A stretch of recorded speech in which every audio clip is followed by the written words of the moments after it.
National educational policy. ఇది ఇప్పుడు ఈ 11 ఏళ్లలోగా వీళ్ళు వచ్చాక పెట్టిందేం కాదు, అది ఎప్పటి నుంచో ఉంది. అయితే వీళ్ళు వచ్చాక దాని రూపురేఖలు మార్చారు 2020లో. మొన్న 2020లో దాని రూపురేఖలు మార్చి అసంబద్ధమైన, అబద్ధాలతో కూడిన, అవాస్తవమైన అంశాలన్నిటినీ జొప్పించి, పైగా ఇవన్నీ హేతుబద్ధమైన అంశాలు అని వాళ్లే ప్రకటించుకున్నారు. మీరెవరండి చెప్పడానికి? అక్కడ సైంటిస్టులు ఉన్నారు, చరిత్రకారులు ఉన్నారు, ఆంథ్రపాలజిస్టులు ఉన్నారు, ఆ విషయాలలో నిష్ణాతులైన వాళ్ళు ఉన్నారు. వాళ్ళు చెప్పాలి కానీ చదువు రాకుండా అక్రమ మార్గాల్లో అక్కడ అధికారంలో కూర్చున్నంత మాత్రాన మీకు మాట్లాడే అర్హత లేదంటే లేదు. చదువు గురించి ఎవరు మాట్లాడాలి? చదువుకున్నవాడే మాట్లాడాలి. చదువు రాని వాడు మాట్లాడితే మీరు ఒప్పుకుంటారా? ఎట్లా ఒప్పుకుంటారు? వాడికి ఆలే రావు, 10th ఫెయిల్. కరణ్ థాపర్ ఇంటర్వ్యూలో గుజరాత్ సీఎంగా ఉన్నప్పుడు ఆయనే చెప్పుకున్నాడు, నువ్వు ఎంతవరకు చదువుకున్నావు అంటే హై స్కూల్ తాకా అని చెప్పుకున్నాడు. నేను విన్నాను. మరి MA డిగ్రీ ఎట్లా వచ్చింది? ఎవరికి తెలియదు. ఒక హాస్య రచయిత ఏమన్నాడంటే, మీరు సముద్ర గర్భంలోకి పోయి ఎప్పుడు ఎవరు పట్టుకోలేని మంచి ముత్యాలని తీసుకొని రావచ్చు, కానీ ఒక ఆయన డిగ్రీ మాత్రం మీరు జన్మలో తీసుకురాలేరంటే తీసుకురాలేరు. అది నాకు నచ్చింది. అసలు ఆయన చెప్పిన పద్ధతే బాగుంది. క్లుప్తంగా చెప్తాను చూడండి. జీవశాస్త్రానికి వచ్చి వీళ్ళు ఏం మార్చారంటే ఫాజిల్ ఎవిడెన్స్ తీసేశారు. అంటే ఏంటండి? Basic thing, human evolution fossil evidence మీదనే, DNA RNA టెస్ట్ల మీదనే ఆధారపడి ఉంది. మీరు ఫాజిల్ ఎవిడెన్స్నే తీసేస్తే మరి ఏమిటి చెప్పదలుచుకున్నారు? ఆ భగవంతుడు ఈ మనిషిని ఉన్నది ఉన్నట్టుగా భూమి మీదికి సృష్టించాడు అని చెప్పదలుచుకున్నారా? నిజమే, వాళ్ళు చెప్పదలుచుకున్నారు.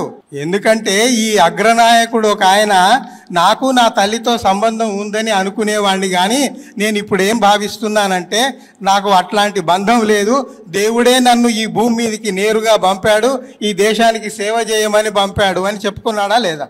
అంటే ఏమిటి? Theory of special creation. దేవుడే మనల్ని ఉన్నది ఉన్నట్టుగా పై నుంచి కిందికి రాల్చాడు అని ఆయన చెప్పుకున్నాడు. తన తల్లితో నాకు బయాలజికల్ రిలేషన్ లేదు అని చెప్పుకున్నవాడు అసలు మనిషి అవుతాడా? దయచేసి మీరు ఆలోచించండి. మీరు ఏమన్నా కావచ్చండి, ప్రెసిడెంట్ ఆఫ్ అమెరికా కావచ్చు, ప్రైమ్ మినిస్టర్ ఆఫ్ ఇండియా కావచ్చు, president of some other country కావచ్చు, ఏదన్నా కావచ్చు. First of all you become a human being. మనిషివిగా నువ్వు మనిషివి అయితే కదా ఆ తర్వాత నువ్వు రాజకీయ నాయకుడివా, తత్వవేత్తవా, వైజ్ఞానికుడివా, స్పోర్ట్స్ మెన్వా, తెలివి గలవాడివా, తెలివి లేనివాడివా, అవన్నీ తర్వాత. ముందు నువ్వు మనిషే కానప్పుడు ఇంకా ఇవన్నీ మాట్లాడుకోవటం ఎందుకు? తల్లితో నాకు సంబంధం లేదన్న వాడికి అసలు ఏమైనా అర్హత ఉంటుందా? సరే, ఆ విషయాలు పక్కన పెడదాము. పెట్టి నేను ఎందుకు ఇక్కడ వచ్చానంటే ఫాజిల్ ఎవిడెన్స్. ఇప్పుడు ఒక భాష నేర్చుకోవాలంటే ఆ ఇలు నేర్చుకోవాలి. తెలుగులో, కన్నడంలో అయినా కానీ, హిందీలో అయినా కానీ, భారతీయ భాషల్లో. ఇంగ్లీష్లో అయితే ABCD నేర్చుకోవాలి. నేను ABCDలు నేర్చుకోను, ఆ ఇలు నేర్చుకోను, నేరుగా నేను నా ఇష్టం వచ్చింది మాట్లాడతాను అంటే ఎట్లా కుదురుతుంది? ఇది ఎందుకు చెప్తున్నానంటే హ్యూమన్ ఎవల్యూషన్ అట్లాంటిది. హ్యూమన్ ఎవల్యూషన్ అర్థం కావాలంటే ఈ ఫాజిల్ ఎవిడెన్స్ అనేది తప్పనిసరి. హ్యూమన్ ఎవల్యూషన్లో ఏం చెప్పారంటే natural selection, struggle for existence, ఇవన్నీ ఉన్నాయి. దాని సిద్ధాంతం ప్రకారం ఏమిటి అంటే ఈ ప్రకృతి అదే ఎన్నుకుంటుంది ఏ జీవి ఇక్కడ జీవించాలి, ఏది నశించిపోవాలి అనేది ద నేచర్ విల్ డిసైడ్. అందుకే చూడండి, మనకు శతాబ్దాలుగా యానిమల్ ఎవల్యూషన్, ప్లాంట్ ఎవల్యూషన్ జరుగుతున్న ఈ క్రమంలో మనకు లక్షల జాతులు పుట్టాయి, పెరిగాయి, జీవించాయి, అంతరించిపోయాయి. ఇది కామన్ ఫినామినా మనం చూస్తున్నాం. మనతో పాటు మనము హోమోసేపియన్. ఇప్పుడు ప్రపంచంలో ఎవ్వడు ఎక్కడ ఏ దేశంలో ఉన్నా వాడు హోమోసేపియన్. హోమో అనేది మనిషి జాతికి చెందిన జీనస్, సేపియన్ అనేది స్పీసీస్. ఇప్పుడు ఉన్నది అదొక్కటే. వాడు ఏ దేశంలో ఉన్నా ఈజ్ హోమోసేపియన్. వాడు ఒక్కడే పుట్టాడా? లేదు. 1.9 మిలియన్ ఇయర్స్ నుంచి ఒక 12 రకాల హోమో స్పీసీస్ జీవించాయి, పెరిగాయి. కొంతకాలం అటు రాక్షస బల్లులతో పాటు ఏనుగులు, పులులు, సింహాలతో పాటు క్రూర మృగాలతో పాటు పోట్లాడుకుంటూ ఆహారం సంపాదించుకుంటూ బతికాయి. ఇంకొక దశలో ఏమైందంటే ఈ 12 మానవ జాతులు వాటిలో అవే పోట్లాడుకున్నాయి కూడా. ఎందుకు? ఆహారం కోసం. Struggle for existence. అప్పుడేమో నేరుగా అడవులలో కనబడేది, ఇప్పుడు మాడిఫైడ్ మోడర్న్ సొసైటీలో కూడా ఉంది. ఇక్కడ ఉద్యోగం దొరకకపోతే వాడు ఏం చేస్తున్నాడు? వేరే స్టేట్ పోతున్నాడు. ఎక్కడ ఉద్యోగం ఉంటే అక్కడ పోతాడు. Struggle for existence. అక్కడ కూడా దొరకకపోతే వేరే దేశమే పోతున్నాడు. దాన్ని నువ్వు కాదనిలేవు. సిద్ధాంతంలో ఉన్న ఆ మూల సూత్రాన్ని పట్టుకొని అర్థం చేసుకుని మనం ముందుకు పోవాలి. కానీ అసలు ఈ సిద్ధాంతమే పనికిరాదు, తీసేయండి అంటే అది బుద్ధి గలవాడెవ్వడు చెప్పవలసిన మాట కాదు. ఇప్పుడు కాదు, 10 ఏళ్ల క్రితమే ఒక బీజేపీ నేత పార్లమెంటులో ఓ మాట చెప్పాడండి. నేను విన్నాను లైవ్లో వస్తున్నప్పుడు. హ్యూమన్ ఎవల్యూషన్ ఎవడు చూశాడు? మా ముత్తాతలు చూడలేదు, మా తాతలు చూడలేదు, మా నాన్నలు చూడలేదు, నేను చూడలేదు, ఎందుకు అది సిలబస్లో తీసేయండి అని. ఇప్పుడు కాదు, 10-11 ఏళ్ల కింద వీళ్ళు అధికారంలోకి వచ్చినప్పుడే పార్లమెంటులో ఒక నేత ఈ మాట చెప్పాడు.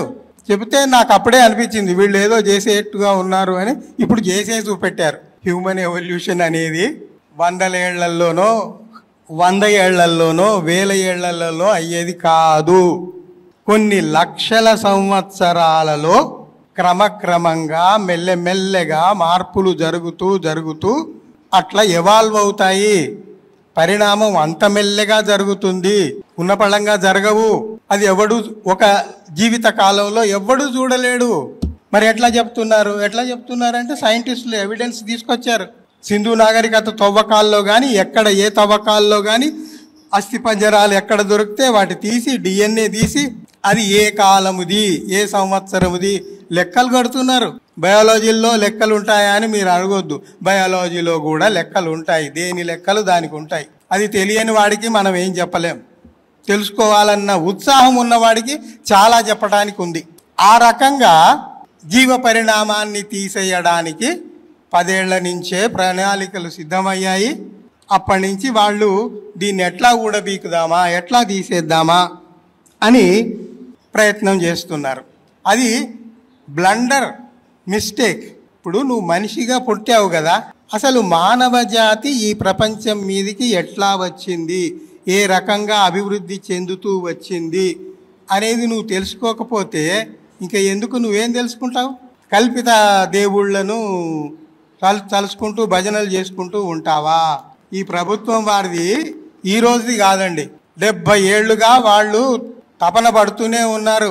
సరస్వతి విద్యా మందిర్లు పెట్టారు, శిశు మందిర్లు పెట్టారు, ఆ గ్రౌండ్లలో డ్రిల్స్ చేయించారు, కాకి నెక్కర్లు అవి వేసి చేయగా 70 ఏళ్లకు ఇప్పుడు అధికారంలోకి రాగలిగారు. అయితే వాళ్ళు అంతకాలం చేస్తున్నప్పుడు మిగతా పార్టీలు వీడేం చేస్తాడులే అని కొంచెం అలసత్వం ప్రకటించినందువల్ల వాడు నెత్తి మీద ఎక్కి కూర్చొని ఇప్పుడు తాండవం చేస్తున్నాడు.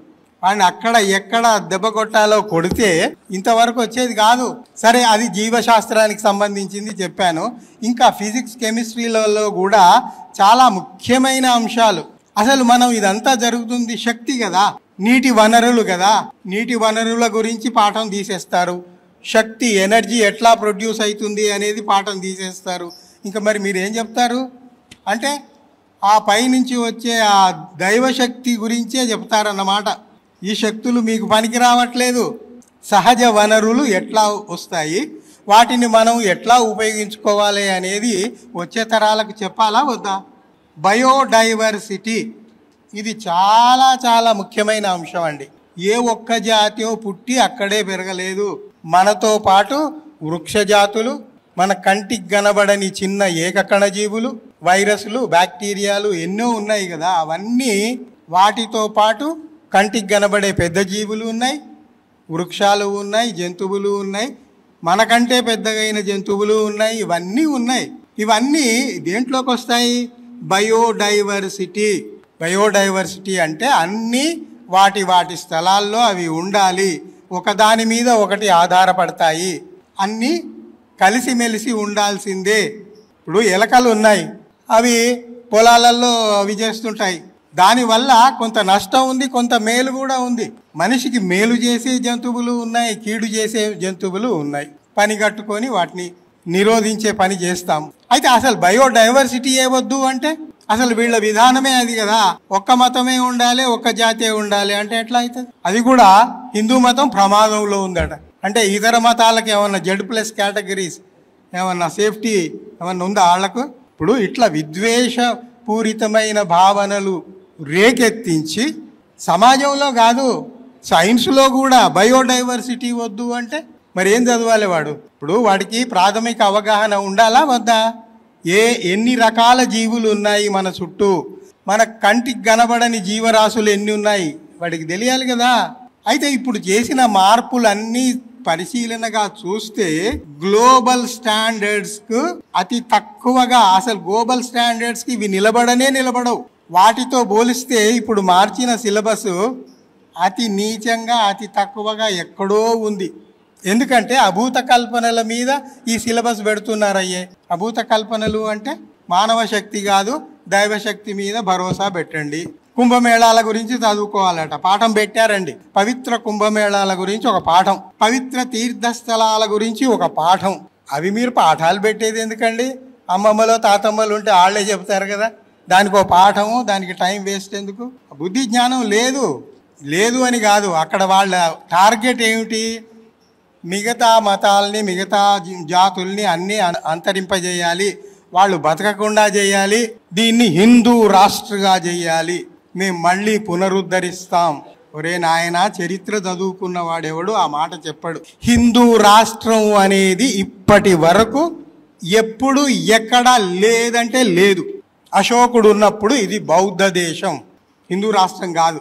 తర్వాత 900 ఏళ్లకు అంత సువిశాలమైన దేశాన్ని మళ్ళీ మొఘలులు మాత్రమే స్థాపించారు. ఆ మధ్యకాలంలో 900 ఏళ్ళు చిన్న చిన్న రాజులు ఉండేవాళ్ళు, వాళ్ళకు వాళ్ళే పోట్లాడుకుంటుండేవాళ్ళు. ఇక అది ఒక ప్రహసనం నడిచింది చాలా కాలం. మొఘలులు వచ్చిన తర్వాత మళ్ళీ అశోకుళ్లాగా ఒక సువిశాలమైన భూభాగాన్ని, భారత ఖండాన్ని వాళ్ళు ఏర్పాటు చేయగలిగారు.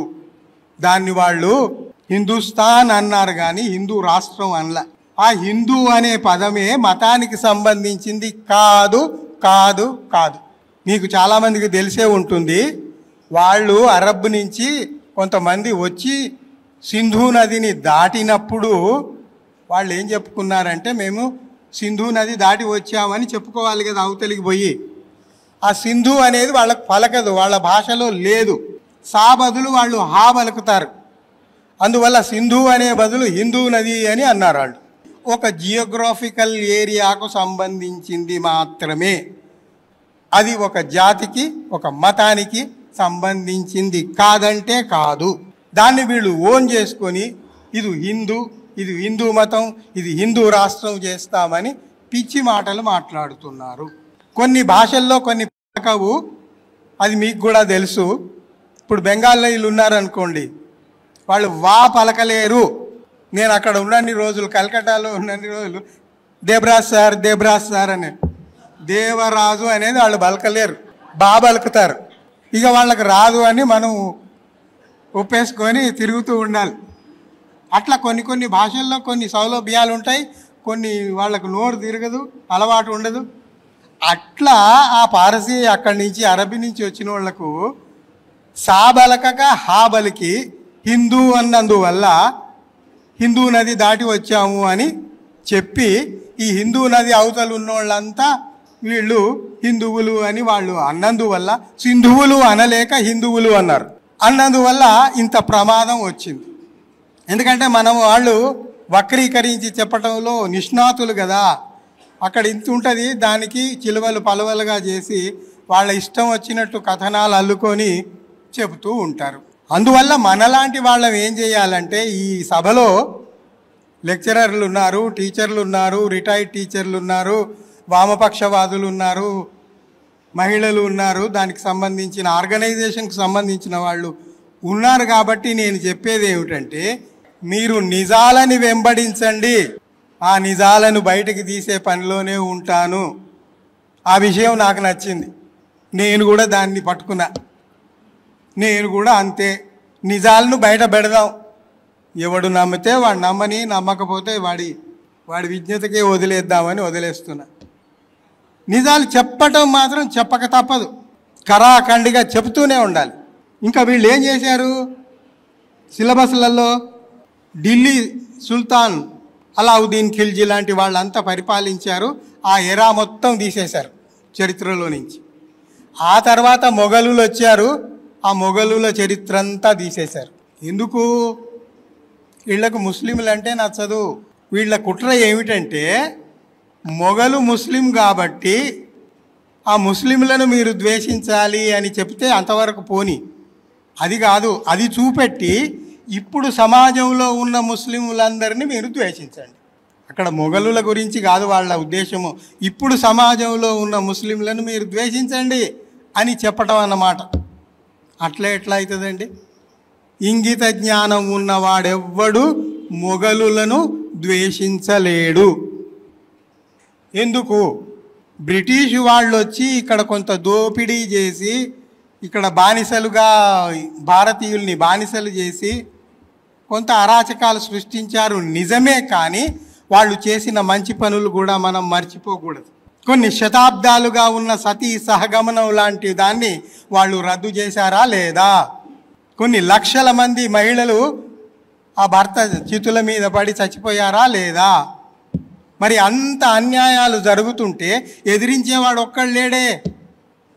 రాజా రామ్మోహన్ రాయ్ లాంటి వాళ్ళు కొందరు పనిగట్టుకొని ఆ బ్రిటిష్ గవర్నర్ల దగ్గర తిరిగి ఆ చట్టం తెప్పిస్తే కదా అది అమల్లోకి వచ్చింది.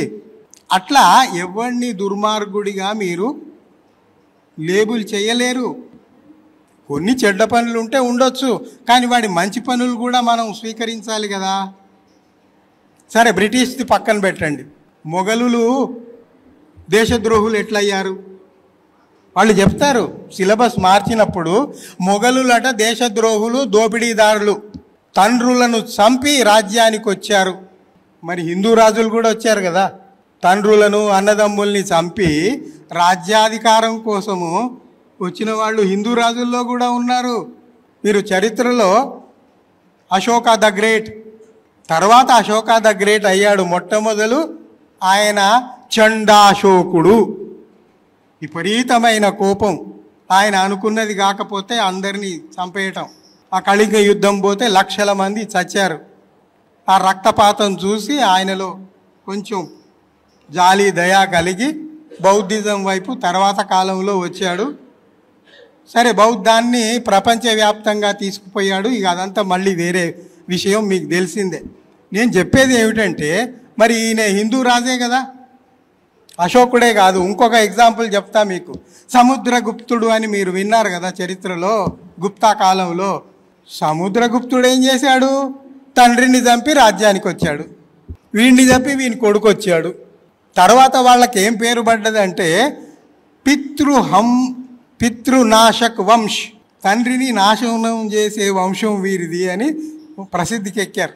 పితృనాశన్ వంశ్, తండ్రులను వధించే వంశం రా మీది అని ఆ కాలంలో వాళ్ళని అనుకున్నారు. నేను చెప్పేది ఏమిటంటే, ఇప్పుడు నేను ఇందాకే చెప్పాను, హిందూ రాజులు చిన్న చిన్న రాజ్యాలు ఉండేవి, వాళ్ళలో వాళ్ళే కొట్లాడుకునేవాళ్ళు. ఎందుకు కొట్లాడుకున్నారు?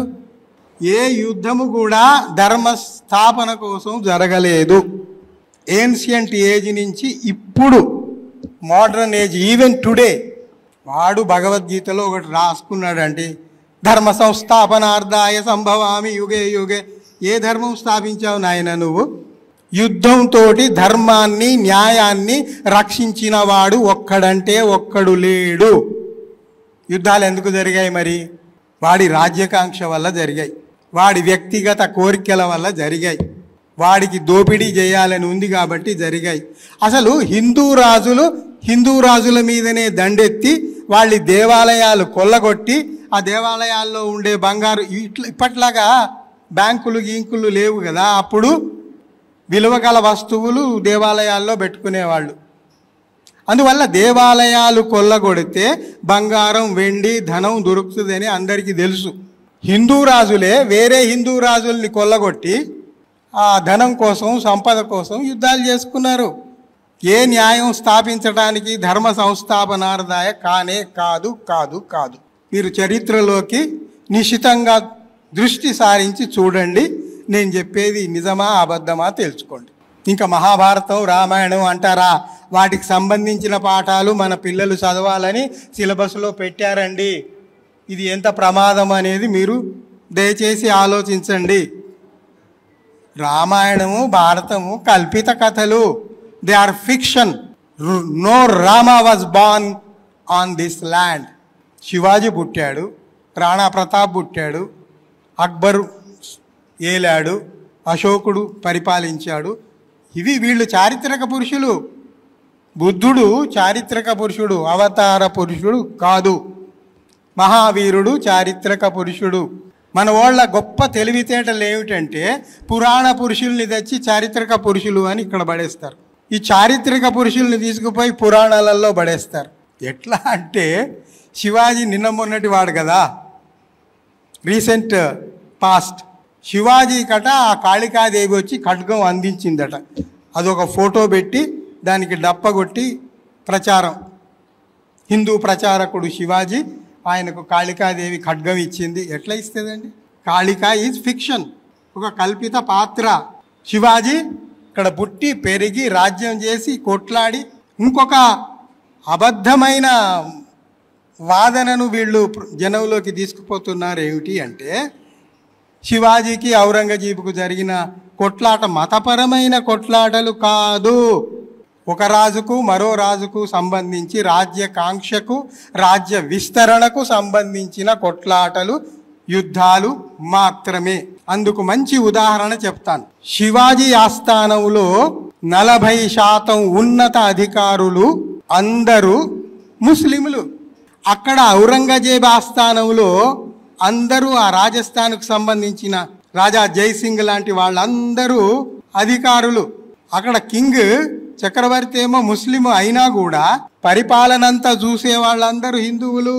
ఇక్కడ శివాజీ హిందూ అయినా కూడా అధికార వర్గం అంతా ముస్లింలు.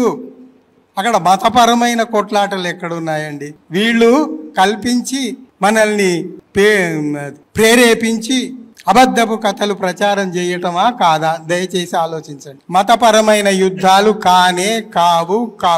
ఒక రాజుకు మరో రాజుకు మధ్య ఉండే విభేదాల వల్ల, లేదు ఒక రాజ్యంలో ఉన్న సంపద ఇంకో రాజు కొల్లగొట్టుకుందామన్న ఉద్దేశం వల్ల యుద్ధాలు జరిగాయి. కానీ అక్కడ మతం అనేది వాళ్ళ మధ్య లేనే లేదు. ఆ విషయం జాగ్రత్తగా ఆలోచించుకోవాలి. అంతవరకు మొన్నటి వరకు గుజరాత్ అల్లర్ల గురించి ఒక పాఠం ఉండేది. గుజరాత్ అల్లర్ల గురించి పాఠం ఉండేది. ఈవెన్ నక్సలైట్ మూవ్మెంట్ గురించి కూడా పాఠం ఉండేది. మీరు ఎంత తొక్కి పెడితే అంత పైకి లేస్తాయి. మీరు విత్తు ఉందనుకోండి, ఆ విత్తును తీసుకుపోయి భూమిలో తొక్కి పెట్టండి. మీరు ఎంత తొక్కితే అది అంత పైకి లేస్తుంది, చెట్టు అవుతుంది, మొక్క అవుతుంది, ముందు చెట్టు అవుతుంది, తర్వాత మహావృక్షం అవుతుంది. ఆ విషయం ఈ బుద్ధిహీనులకు తెలియట్లేదు. అంటే రేషనల్గా ఆలోచించే అంశాలు ఎక్కడెక్కడ ఉంటే వాటన్నిటినీ తొలగిద్దాం. ఈ ప్రభుత్వం రాకముందు యూపీఏ గవర్నమెంట్ ఉండేది కదా, కాంగ్రెస్. ఆ గవర్నమెంట్ ఉండగా పాఠాలలో ఎమర్జెన్సీని గురించిన పాఠం ఉండేది. వాళ్ళు తొలగించలేదు. ఎమర్జెన్సీ ఎందుకు పెట్టాల్సి వచ్చింది, ఏమిటి, ఆ పాఠం ఉంది, దాన్ని తీసేయలేదు. మరి వీళ్ళకి ఎందుకు భయం? మీరు బహిరైతులుగా నిర్భయంగా మేము పాలిస్తున్నాం అంటే పెట్టండి. మరి మణిపూర్ మారణ హోమం అవన్నీ పెట్టండి. గుజరాత్ అల్లర్లు ఎంతమంది ముస్లింలను మీరు చంపారు అవన్నీ పెట్టండి. పెట్టగలరా? ధైర్యం ఉందా? ఇక్కడ మన ఆక్షేపణ ఏమిటంటే, ఎందుకు మీరు ఇవన్నీ పాయింట్ వైజ్ తీస్తున్నారు అంటే, రాజ్యాంగంలో మనం స్పష్టంగా రాసుకున్నాము 51AH ప్రకారము ప్రతి భారతీయుడి యొక్క బాధ్యత ఏమిటంటే సైంటిఫిక్ టెంపర్ను మేము నిలబెడతాము అని ప్రతిజ్ఞ చేయాలి, నిలబెట్టాలి, ప్రచారం చేయాలి. అది ఉంది రాజ్యాంగంలో. దానికి విఘాతం కలిగించే పనులేమో ప్రభుత్వం వారు చేస్తారు. రాజ్యాంగంలోనే ఈ అంశం ఉంటుంది. మనం ఏం చేయాలి? సామాన్య పౌరులము. అధికారమేమో వాడి దగ్గర ఉంది, రాజ్యాంగంలోనే ఇట్లా ఉంది. మనం రాజ్యాంగం బద్ధంగా మాట్లాడుతున్నాము, రాజ్యాంగబద్ధంగా కార్యాచరణ ఉంటుంది. ప్రభుత్వాలు మారతాయండి, రాజ్యాంగం మారదు కదా. అందువల్ల మనకు ముఖ్యమైనది ఏది? రాజ్యాంగమే. ముఖ్యమైనోడు ఎవడు? మనిషే. నేను అందుకే జై ఇన్సాన్ జై సంవిధాన్ అన్నాను. అంటే మన పనులన్నీ మనిషి కేంద్రంగా జరగాలి, మన రాజ్యాంగం బద్ధంగానే జరగాలి, దాన్ని అతిక్రమించి జరగకూడదు. కానీ అధికారంలో ఉన్న వాళ్ళు ఏం చేస్తున్నారు? అసలు మనిషిని వాళ్ళు గుర్తించరు, వాళ్ళకు దేవుడే గుర్తు. పైకి చూసుకుంటూ మాట్లాడతారు. నాన్ అలైన్మెంట్ మూమెంట్ మీకు తెలుసు కదా, అలీన ఉద్యమం. అది ఉండొద్దట, అది పిల్లలకు తెలియొద్దట, అది తీసేశారు. లౌకికవాదాన్ని బలపరుస్తూ ఫైజ్ అహ్మద్ ఒక కవిత రాస్తే దాన్ని టెక్స్ట్ బుక్ లో పెట్టుకున్నారు. ఇన్నేళ్లుగా అది ఉంది. ఇప్పుడు వచ్చి ఫైజ్ అహ్మద్ ఫైజ్ అది తీసేయండి. ఫైజ్ అహ్మద్ ఫైజ్ ముస్లిం కదా, ముస్లిం రాసింది మన టెక్స్ట్ బుక్ లో ఉంటాయా? అరే ఆయన భారతదేశం ఔన్నత్యం గురించి రాశాడు, ఇక్కడి లౌకికవాదం గురించి రాశాడు, ఇక్కడ ఉన్న సమానత్వం గురించి, భావ సారూప్యం గురించి, వీటన్నిటి గురించి రాశాడు. ఇప్పుడు మన రాజ్యాంగంలో కాదు. నాకు అశోకుడు చెక్కించిన 12వ శిలా శాసనం ఇన్స్క్రిప్షన్ దొరికింది. ఒక ఆయన పాలీ భాష చదివి ఇంగ్లీష్లో అనువదిస్తే నేను చదివి నేర్చుకున్నాను. అందులో అశోకుడు ఎప్పటివాడు? సాధారణ శకానికి పూర్వం ఉన్నవాడు.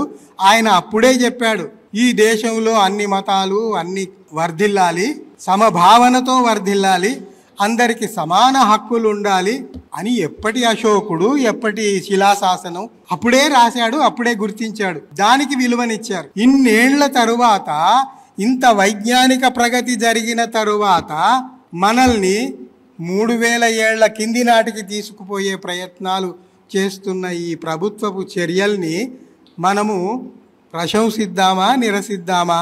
దయచేసి మీరు ఆలోచించండి. ఇది ఉంది, ఇది తీసేశారు, ఇది పెట్టారు అన్నీ మీకు కొన్ని సోదాహరణంగా కొన్ని చెప్పాను. ఇంకా ఏం పెట్టారు అంటే పవిత్ర భౌగోళిక శాస్త్రం అట. ఈ పవిత్ర భౌగోళిక శాస్త్రం ఏమిటి అని కొంచెం ఉత్సాహంతో, పవిత్ర అంటేనే నాకు కొంచెం చిరాకు. దేర్ ఇస్ నో పవిత్ర. క్లీన్లీనెస్ ఉంటుందండి, డర్టీ ఉంటుంది, శుభ్రం ఉంటుంది, అశుభ్రం ఉంటుంది. పవిత్రం ఏంటండి?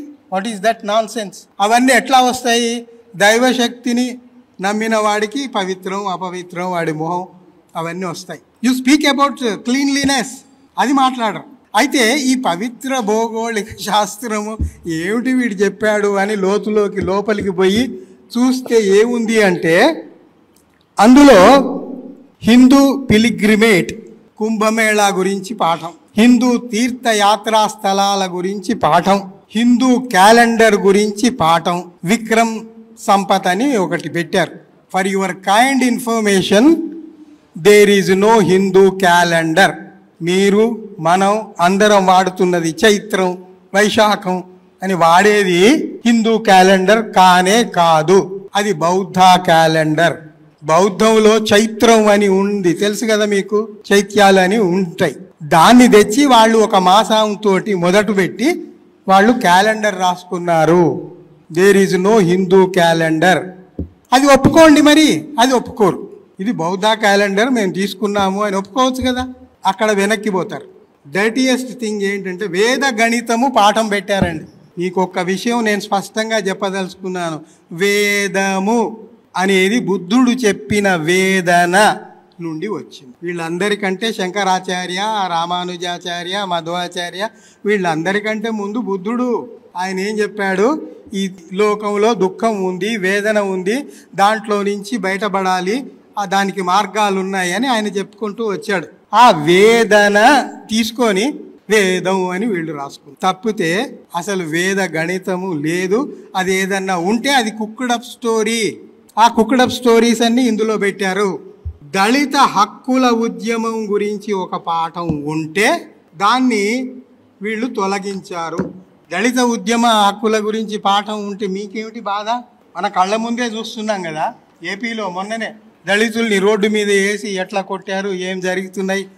దళితుల్ని ముఖ్యంగా ఈ 11 ఏళ్లలో దేశంలో దళితుల మీద, మైనారిటీల మీద ఎట్లా దాడులు జరుగుతున్నాయి నేను ఇంకా మళ్ళీ చెప్పక్కర్లే, మీ అందరికీ తెలుసు, టీవీలలో చూస్తున్నారు, పేపర్లలో చదువుతున్నారు. ఈ దళిత ఉద్యమాల గురించి ఒక పాఠం ఉంటే మీకు నష్టం ఏమిటి? దాన్ని ఎందుకు ఊడబీకారు? ఇంకో పెద్ద జోక్ ఏమిటంటే, ఈ ప్రభుత్వం వారు చెప్పేది బేటీ పడావ్ బేటీ బచావ్ జరుగుతుందా?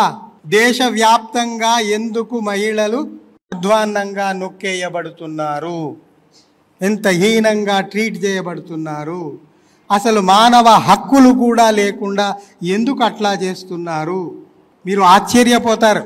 సిబిఎస్ఈ సిలబస్లో పంజాబ్, రాజస్థాన్, గుజరాత్ ప్రాంతంలో ఉన్న సిబిఎస్ టెక్స్ట్ బుక్లో ఒక విషయం ఉంది.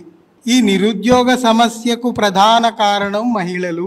నిరుద్యోగ సమస్యకు మహిళలు ఎట్లా కారణం అని మనం అనుకుంటాం. ఎందుకు అంటే అన్నిట్లో వాళ్ళు ముందుకు రావటం వల్ల కాంపిటీషన్ పెరిగి ఉద్యోగాలు తగ్గిపోయినాయట. అరే నాయన, పురుషులైనా మహిళలైనా పౌరులు వాళ్ళ యొక్క ఆహార భద్రత, ఉద్యోగ భద్రత, ఆరోగ్య భద్రత, విద్యా భద్రత ఇవన్నీ చూడాల్సింది గవర్నమెంట్ వాళ్ళు. మహిళలు ముందుకు రావటం వల్ల ఉద్యోగ సమస్య, నిరుద్యోగ సమస్య వచ్చింది అని చెప్పటం ఏమైనా అర్థం ఉందా? వాళ్ళు రాకూడదా? అంటే మనుస్మృతిలో ఏదైతే ఉందో, మహిళల్ని తొక్కిపెట్టండి, ఇంటి బయటకు రానివ్వకండి అని ఏదైతే ఉందో దాన్ని మీరు ప్రచారం చేస్తున్నారు ఇనే అదర్ వే. ఇక్కడ మహిళలు కూడా ఉన్నారు కాబట్టి నేను ఇంకొక విషయం చెప్తాను, అది మీకు నచ్చినా నచ్చకపోయినా చెప్తాను. సిబిఎస్ఈ సిలబస్లో ఉత్తరాది రాష్ట్రాల్లో ఒక పాఠం ఉంది. అందులో ఏముంది అంటే, గాడిదలకు విశ్రాంతినివ్వచ్చు, బరువులు మోసే గాడిదలకు విశ్రాంతినివ్వచ్చు, మహిళలకు ఇవ్వకూడదు. ఎందుకు అంటే అదిలిస్తే గాడిద వెళ్ళిపోతుంది, మళ్ళీ సాయంత్రానికి అదే తిరిగి వస్తుంది, లేదా పోయి నేను ఎత్తుక్కొని వస్తాను. అది మహిళలతో కాదు కదా. వాళ్లకు మనిషి మెదడు, తీసుకునే నిర్ణయాలు, హక్కులు, పౌర హక్కులు అన్నీ ఉన్నాయి. అంటే ఇంత నీచమైన పోలిక పిల్లలకు చెప్పటం అవసరమా? అది నా ప్రశ్న, భావన. అది ఎవరికి చెప్తున్నారు మీరు? 8 నుంచి 12 ఏళ్ల వయసు ఉన్న అప్పుడప్పుడే ఎదుగుతున్న పిల్లలకు చెప్తున్నారు. ఆ మెదళ్ళు ఎంత సున్నితంగా ఉంటాయి, వాటిని మీరు ఎట్లా తీర్చిదిద్దితే అట్లా మోల్డ్ అయిపోతాయి కదా. మరి అట్లాంటప్పుడు వాళ్లకు ఇట్లాంటి నీచమైన విషయాలు చెప్పి వాళ్ళ మెదళ్ళు పాడు చేయటం అవసరమా? అది మనం ప్రశ్నించాలి. ఇంకొకటి, ఈ మధ్య జిఎస్టీ, డిజిటల్ ఇండియా ఇవన్నీ ప్రచారంలో ఉన్నాయి కదా, వాటి గురించి పాఠాలు చెప్తారట. వాళ్ళు చేస్తున్నాయన్నీ చాలా మంచి పనులు చేస్తున్నామని చెప్పుకోవడానికి అవి పిల్లలకు పాఠాలు చెప్తారట.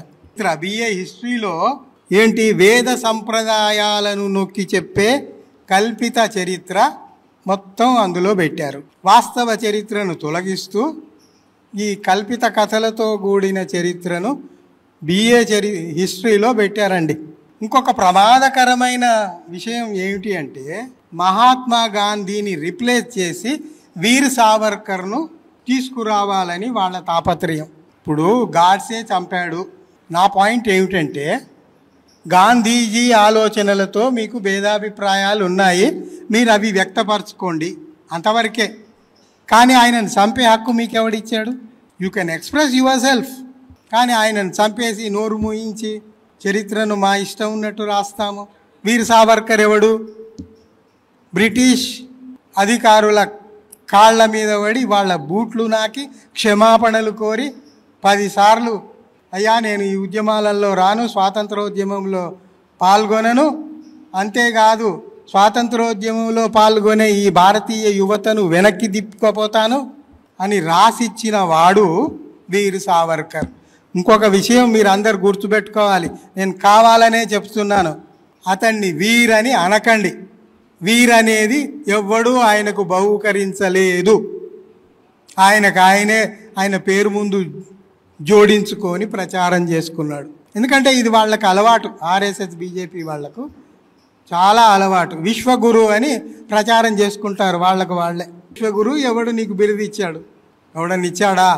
ఎవడు ఇవ్వల. ఒరే నాయన, విశ్వగురు నువ్వు ఇప్పుడు కాదు, సాధారణ శకం తొలి దశలోనే ఈ దేశంలో 12 బౌద్ధ విశ్వవిద్యాలయాలు ఉన్నాయి. నలంద, తక్షశిల, విక్రమశిల ఇట్లాంటివి 12 పైనే ఉన్నాయి. అవి ప్రపంచ పౌరులకు సైన్సు, గణితము, పుట్టి బౌద్ధమే ప్రచారం చేయలేదండి. మానవీయ విలువల్ని చెప్పాయి. తర్వాత వాటికి తోడుగా ఈ శాస్త్రాలన్నీ చెప్పాయి. గణితం, సైన్స్. ఆ రోజుల్లోనే ఇంత లోతుగా వైజ్ఞానిక అంశాల గురించి బోధన ఈ దేశంలో జరిగింది అంటే ఏమిటి? విశ్వగురు ఇప్పుడైందా? అప్పటికి బ్రిటన్లో కానీ అమెరికాలో కానీ విశ్వవిద్యాలయాలు లేవు, ఈ దేశంలో ఉండేవి. స్వామి వివేకానంద ఆయన కలెక్టెడ్ వర్క్స్ తీసి చూడండి, ఒక చోట రాస్తాడు, మొఘలుల సమయంలోనే ఈ దేశం ప్రపంచంలో ఖ్యాతిని ఆర్జించింది అని రాశాడు. ఈ మాట ఎందుకు చెప్తున్నానంటే, వివేకానంద అనే అతను హిందూ మతాన్ని ఉద్ధరించాడని మీరు డబ్బా కొట్టుకుంటున్నారు కదా, మరి ఆ వివేకానందుడే చెప్పాడు, మొఘలుల కాలంలోనే నగరాలు ఎక్కువగా అభివృద్ధి అయ్యాయి. మీరు ఆశ్చర్యపోతారు, మొఘలుల కాలంలో ఇండియాలో ఉన్న నగరాల సంఖ్యతో చూస్తే యూరోప్లో అన్ని నగరాలు లేవు. తెలిసిందండి? ఎవడు విశ్వగురువు?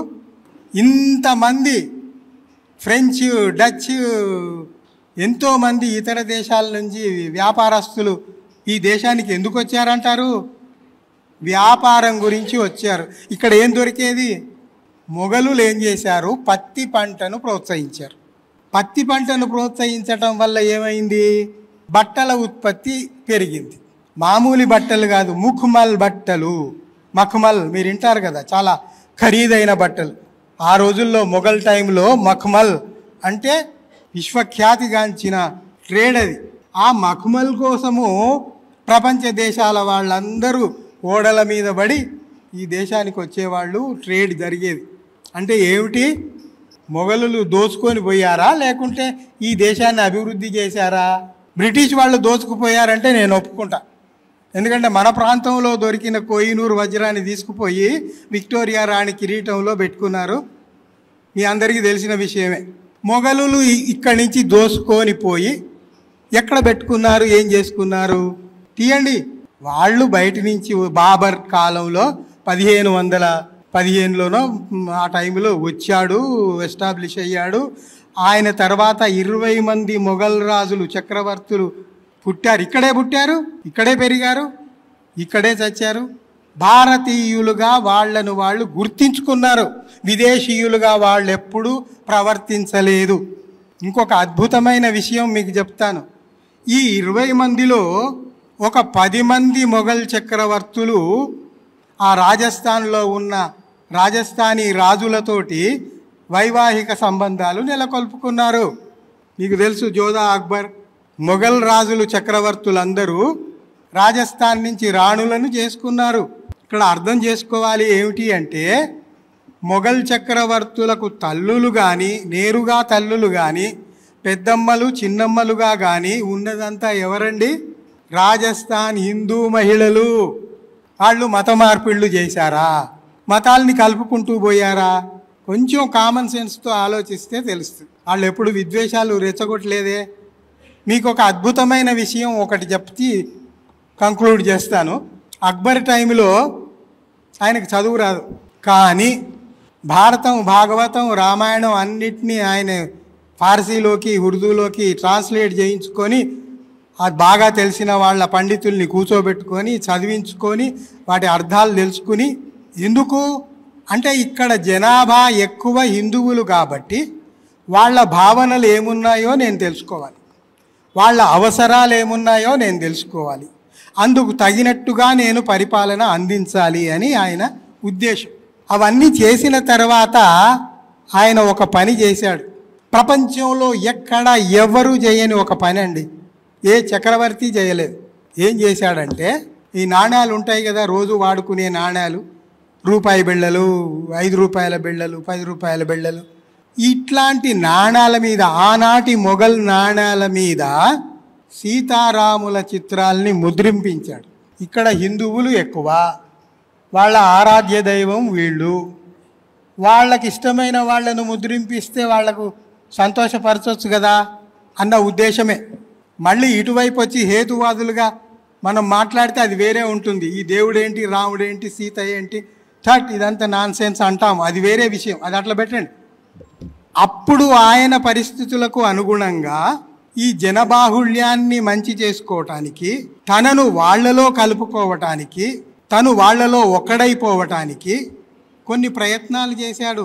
ఆ ప్రయత్నాలలో వాళ్లకు విశ్వాసం ఉన్న ఆ దేవుళ్ళ రామ సీతారాముల విగ్రహాలను ఆ నాణేల మీద ముద్రించాడు. ఇది ఎందుకు చెప్తున్నానంటే, ప్రపంచంలో ఏ చక్రవర్తి అయినా తనకు సంబంధం లేని మతంలోని దేవుళ్లను ముద్రించి ప్రజల్లోకి పంపాడా? ఆ యూరోప్ దేశాల్లో చూడండి, క్రైస్తవ దేశాలు ఉన్నాయి. ఎవడన్నా ఎప్పుడన్నా ఎక్కడన్నా ఇట్లాంటి పని చేశాడా? ఈజిప్టు సంస్కృతి ఉంది, ఎవడన్నా చేశాడా?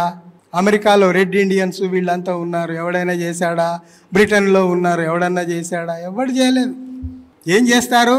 నేను రాజును కాబట్టి నేను చెప్పిందే వాళ్ళు వినాలి, నేను జనం చెప్పేది నేను ఎందుకు వినాలి అన్న అహంభావంతో ఉంటారు. కానీ వాళ్ళకు అనువుగా వాళ్ళ మనసులు దోచుకునే విధంగా ప్రవర్తిద్దాము అన్నది ఏదో కొద్దిమంది చక్రవర్తులకు మాత్రమే ఉంది. అది అక్బర్కు దక్కింది. అందుకే చరిత్రలో మీరు చూడండి, మహామహులైన చరిత్రకారులు చెప్పింది నేను మీకు చెప్తున్నాను. ఇద్దరు గ్రేట్ మన ఇండియన్ హిస్టరీలో. ఒకడు అశోక ద గ్రేట్, రెండోవాడు అక్బర్ ద గ్రేట్. అర్థం చాలామందికి తెలుసో తెలియదో నాకు తెలియదు. అక్బర్ అంటే సాటి లేనివాడు, గ్రేట్ అని అర్థం. ఆయన పేరు వేరే ఉంది, కానీ he was popular as Akbar అంటే ద గ్రేట్. అంటే విశ్వగురు ఎప్పుడైంది? ఇప్పుడైందా? అప్పుడైందా? దయచేసి ఆలోచించండి. మనము ఇంత సుదీర్ఘకాలంలో ఇంత చరిత్ర పుటల్లోంచి నడుచుకుంటూ వచ్చి ఇంత ఔన్నత్యం గల చరిత్రకు వారసులుగా నిలబడి ఇంత హీనమైన సిలబస్ను పిల్లలకు ఏర్పరిచి చెప్పుదామా? తప్పు కదా. ఒక అంతర్జాతీయ సంస్థ సైకలాజికల్ అసోసియేషన్, ఇది ఎప్పటిది? 2017 మొన్నటిదే. అంతర్జాతీయ ఇంటర్నేషనల్ సైకలాజికల్ అసోసియేషన్ ఒక డెఫినేషన్ ఇచ్చిందండి. ఆ డెఫినేషన్ ఇప్పుడు మన దేశానికి చాలా చాలా అవసరం. అది ఎందుకో మీరు ఆలోచించండి, నేను చదివి వినిపిస్తాను. ఒకరి పట్ల ఒకరికి, ఒక వర్గం పట్ల మరో వర్గానికి, ఒక మతం పట్ల మరో మతం వారికి ద్వేషభావం పెంపొందిస్తే గనక పరిణామాలు తీవ్రంగా ఉంటాయి. మానసిక నిపుణులంతా అక్కడ కూర్చొని స్టడీ చేసి ప్రపంచవ్యాప్తంగా జరుగుతున్న పరిణామాల్ని గమనించి, ముఖ్యంగా ఎదుగుతున్న పిల్లల్లో 8 నుండి 12 ఏళ్ల పిల్లల్లో ద్వేషపు విషబీజాలు నాటితే వారు మంచి పౌరులుగా ఎలా ఎదగగలరు? అది దేశ భవిష్యత్తుకే ప్రమాదం. ఆ దశలో పిల్లల్లో నైతికత, భావనాత్మకత, మానవీయ విలువల పట్ల ఆసక్తి పెరుగుతూ ఉంటాయి. ఆ దశలో పిల్లల్లో నైతికత, భావనాత్మకత, మానవీయ విలువల పట్ల ఆసక్తి పెరుగుతూ ఉంటాయి.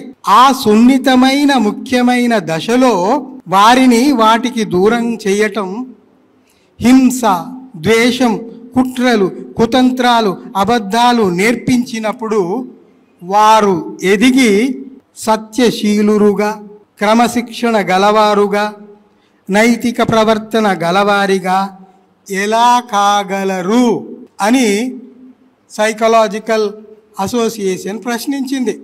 మరి ఎన్సీఈఆర్టీ వాళ్ళు కానీ, సిబిఎస్ఈ వాళ్ళు కానీ, వాటిని అజమాయిషీ చేస్తున్న కేంద్ర ప్రభుత్వం వాళ్ళు కానీ, అనేక రాష్ట్రాల్లో వాళ్లే రాజ్యాలు ఏలుతున్న రాష్ట్ర ప్రభుత్వాలు కానీ ఈ అహేతుకమైన విషయాల గురించి ఆలోచించాలి. వాళ్ళు ఆలోచించకపోతే పౌరులుగా మీరు, నేను, మనందరం ప్రశ్నిస్తూనే ఉండాలి, ప్రశ్నను బతికిస్తూ ఉండాలి, దాన్ని జనంలోకి తీసుకుపోతుండాలి. ఎవడైనా దురుసుగా ప్రవర్తిస్తుంటే మనం కొన్ని మాటలు వాడతాం. వాడికి కండకావరం అండి అంటాం. కండకావరం అంటే వాడి కండల్లో బాగా ఫ్యాట్ పెరిగింది అని. అహేతుకంగా వాడు మాట్లాడు, ప్రవర్తించడు. వాడికి నోరు ఎందుకు దురుసుగా అయిపోతుంది? మీరు ఎన్ని మాటలైనా మార్చుకోండి, అన్నిటికీ కారణం ఏది? మెదడు. వాడి మెదడు సరిగా పనిచేయలేకపోతే వాడి మెదడులో అహంకారం ఎక్కడుంటుంది? కండల్లో కాదు, మెదడులో ఉంటుంది. నన్ను మించిన వాడు లేడు అనేది ఇక్కడ ఉంటుంది. నేను బలవంతుణ్ణి, నేను ఎవరినన్నా చంపుతాను ఇక్కడ ఉంటుంది. మన శాస్త్రవేత్తలు అన్నీ ఆలోచించి మనకు ఒక పేరు ఎందుకు పెట్టారు? హోమోసేపియన్. సేపియన్ అంటే వివేకము గల జాతి అని అర్థం. హోమో అనేది మానవ జాతికి సంబంధించిన జీనస్, సేపియన్ అనేది స్పీసీస్. మరి హోమోసేపియన్ లాగా మనం ప్రవర్తించాలి కదా. ఏది నీ వివేకం? నీ వివేకాన్ని పూడ్చిపెట్టి అహేతుకమైన అంశాలను పట్టుకొని వేలాడుతూ, మనిషిని చూస్తే మనిషి ఓర్వలేనితనంతో జరుగుతూ ఇన్ని యుద్ధాలు ఎందుకండి ప్రపంచంలో? ఈరోజు ఏ యుద్ధమైనా ప్రపంచ శాంతిని నెలకొల్పిందా? ఇన్నేళ్ల చరిత్రలో మీరు గమనించండి. తాత్కాలిక ప్రయోజనాల కోసం తప్ప యుద్ధాలు ఎందుకు? ఇందాకే నేను చెప్పాను, ధర్మ సంస్థాపనార్థాయ. అదంతా ట్రాష్. న్యాయాన్ని ఎస్టాబ్లిష్ చేయడానికి ఎవ్వడు ఎప్పుడు ఎక్కడ యుద్ధం చేయలేదు. ఆ రోజుల్లో చేయలేదు, ఈ రోజుల్లో చేయలేదు, వాస్తవంగా చేయలేదు, కల్పిత గాథల్లో కూడా చెయ్యలేదు. దయచేసి అది మనం అందరం గుర్తుపెట్టుకోవాలి. మనం అందరం మనిషి కేంద్రంగానే పనిచేయాలి, మనిషిని బతికించుకోవాలి. మనిషి బతికున్నాడంటే ప్రశ్న బతికుండాలి, వాడి మెదడు వివేచన చైతన్యవంతంగా ఉంచుకోవాలి. మనం ఉంచుకోవాలి, మన చుట్టూ మిగతా వాళ్ళని కూడా ఉంచుకోవాలి. బుద్ధుడు ఒక్క మాట చెప్పాడు, దీపంగా అంటే జ్ఞాన దీపానివిగా. నువ్వు జ్ఞానం పంచుతూ వెలుగులు పంచుతూ ఉంటే నీ చుట్టూ వెలుగులు జ్ఞానం అదే వ్యాపిస్తుంది కదా. ఇంకా దానికి ఎవడు ప్రయత్నం చేయాలి. అట్లా మనలో అందరం మనమే జ్ఞాన దీపాలుగా వెలుగుతూ ఉంటే ఈ అజ్ఞాన శిఖండులు ఎవరైతే ఉన్నారో, అధికార పీఠాలు అక్రమంగా ఆర్జించిన వాళ్ళని ఎట్లా దారి పట్టించాలో మన ప్రణాళికలు మనం వేసుకోవచ్చు. ఒక హెడ్లైన్స్లో ఒక వార్త వచ్చింది, జమ్మూ కాశ్మీర్ గవర్నర్ 25 పుస్తకాలని బ్యాన్ చేశాడు. పుస్తకాలని బ్యాన్ చేస్తాడా? ఎందుకు? అవి రేషనలిస్టిక్గా రాయబడ్డాయి కాబట్టి. నవలాకారులు వీళ్ళందరూ అందులో ఉన్నారు, 25 మంది ఉన్నారు. వాళ్ళు ప్రపంచ ప్రసిద్ధులు. నువ్వు కాశ్మీర్లో బ్యాన్ చేసుకుంటే ఎవడికి కావాలి? అంటే దాన్ని మనం నిరసించాలి, తప్పదు. ఎందుకంటే పుస్తకాన్ని బ్యాన్ చేయటం తప్పు. ఇప్పుడు నీ అభిప్రాయాలు ఏమన్నా ఉంటే నీ అభిప్రాయాలతో నువ్వు కూడా పుస్తకం రాయి. అంతేగాని పుస్తకం రాసిన వాడి మీద నేను దాడి చేస్తా, చంపేస్తా, ఇదివరకు చేశారు కదా రచయితల్ని, ప్రొఫెసర్లని, కల్బుర్గి వీళ్ళందరినీ, గౌరీ లంకేష్. ఫలితంగా ఏమైంది? కొన్ని వందల మంది రచయితలు, కళాకారులు అందరూ తమకు దొరికిన అవార్డులు, పద్మ అవార్డులు, అన్ని రకాల అవార్డులు కేంద్ర ప్రభుత్వం మొహం మీద వేసి కొట్టారు, సిగ్గురాల. 2 ఏళ్ల పాటు రైతులు ఆ ఢిల్లీ బార్డర్లో పోరాటాలు చేశారు. మన పార్ట్ టైం ప్రధానమంత్రి దేశ విదేశాలు తిరుగుతాడు కానీ ఢిల్లీ బార్డర్లో ఉన్న రైతుల దగ్గరికి పోయి ఏమిట్రా బాబు మీ సమస్య అని అడిగే తీరిక లేదు. ఈ రోజు వరకు మణిపూర్ బార్డర్ దొక్కే ధైర్యం లేదు. అయితే సిలబస్ మార్పు వల్ల వచ్చే తరాలు పాడవుతాయి. మీరు ఒక్క విషయం గమనించండి, సమకాలీన సమాజంలో ఆహారం అందించటం, ఉద్యోగాలు కల్పించటం, ఆరోగ్య భద్రత కల్పించటం ప్రభుత్వాల విధి చేయాలి. అది ఎప్పుడు దేనికది? ఈ సమాజం బాగుండటానికి మాత్రమే. విద్య వీటన్నిటికీ భిన్నమైంది. మీరు విద్యను చెడగొడితే ఈ సమాజం కాదు, రాబోయే కొన్ని వందల తరాలు మూర్ఖపు తరాలు తయారవుతాయి. పుట్టడం, ఆరోగ్యంగా ఉండటం లాభం కాదు, వివేకవంతమైన పౌరులుగా ఎదగటం కావాలి. ఎట్లా వస్తారు? మీరు స్కూల్లో, కాలేజీల్లో, విశ్వవిద్యాలయాల్లో మంచి పాఠాలు పెట్టి ప్రశ్నను బతికించే హేతుబద్ధమైన అంశాలని పెడితే వాళ్ళు అట్లా తయారై వస్తారు. అది పక్కకు పెట్టి మూఢ విశ్వాసాలని పెంపొందించే సిలబస్లు రూపకల్పన చేస్తే నిరసించాల్సిన బాధ్యత ఈ దేశ పౌరులందరిది అని సవినయంగా విన్నవిస్తూ